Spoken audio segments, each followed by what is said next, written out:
আর কতদিন চুপ করে থাকবো আমরা? আমাদের চোখের সামনে আমাদের মা বোন ভাইয়েরা রক্ত দিয়ে সেহরি করছে, ইফতার করছে মৃত্যু দিয়ে। এখন তো রাসূলুল্লাহ সাল্লাল্লাহু আলাইহি সাল্লাম আসবে না, সাহাবীরাও আসবে না, তাহলে এই উম্মতের জিম্মাদার কাদের উপরে? আলেমুল আমাদের উপরে। আমার প্রশ্ন হচ্ছে, আমরা কতদিন পর্যন্ত সফর করব? যতদিন পর্যন্ত আমাদের প্রত্যেকটা ফিলিস্তিন ভাই বোন মারা না যায়, প্রত্যেকটা শিশু মারা না যায়, যতদিন পর্যন্ত আলাস্কা আমাদের হাত থেকে চলে যায়, ততদিন পর্যন্ত আমরা সফর করব? আমরা তলোয়ার বিক্রি করে তসবিহ কিনছি। আপনারা দ্রুত একটা নির্দেশনা দেন কি করতে হবে।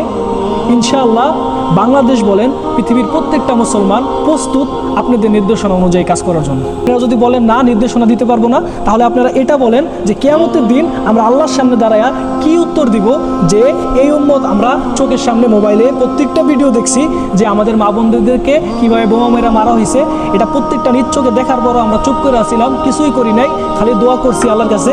এটার উত্তর কিয়ামতের দিন আমরা কি দিব এটা আপনারা আমাদেরকে বলে দিবেন, নয়তো আমাদেরকে যুদ্ধ করার জন্য পারমিশন দিবেন। আর সফর করতে পারতেছি না। আমি সরকারকে বলি আমাদের ব্যবস্থা করে দেন, আমরা নিজ খরচে ফিলিস্তিন পৌঁছাবো।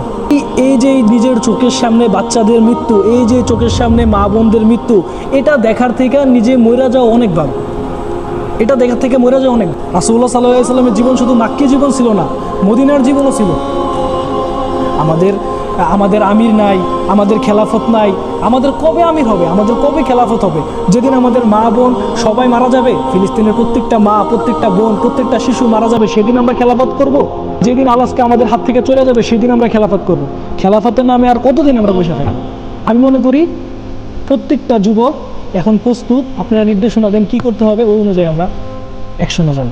তারপরেও আল্লাহর কাছে যাই বলতে পারবো, আল্লাহ চুপ করে বসে থাকি নাই, জীবন দিয়ে দিছি। আমার রিকোয়েস্ট হচ্ছে যে এই ভিডিওটা যার কাছে পৌঁছাইবো সে প্রত্যেকটা আলেম ওলামার কাছে এই ভিডিওটা পৌঁছায় দেখ যে আমাদের এখন কি করা উচিত।